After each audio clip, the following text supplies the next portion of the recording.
L'objectif désiré a été mal exprimé, parce que c'est compliqué de parler à un robot. Et des exemples du style, on en trouve un paquet. Ça, c'est une IA à laquelle on veut apprendre à retourner des crêpes dans sa poêle, en lui demandant de maximiser le temps que la crêpe passe loin du sol. Sauf que l'IA apprend à jeter sa crêpe le plus haut possible pour l'éloigner du sol le plus longtemps possible, et que la crêpe s'écrase ensuite. Ça, c'est un algorithme génétique dont le but est de survivre et de se reproduire, dans un environnement dans lequel la survie demande de l'énergie, mais pas la reproduction.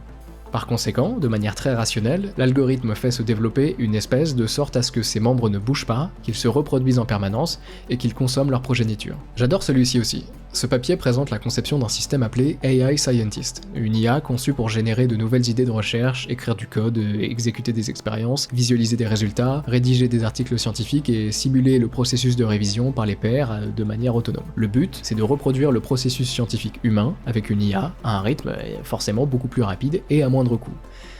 Mais à la page 18, le papier présente certains problèmes rencontrés avec leur IA, dont notamment un moment où cette dernière, plutôt que de respecter les limites de temps imposées pour les expériences qu'on lui demande de réaliser, a préféré modifier elle-même le code qu'on lui a demandé d'exécuter pour se donner plus de temps. Elle a triché. C'est créatif, mais c'est pas ce qu'on voulait lui faire faire.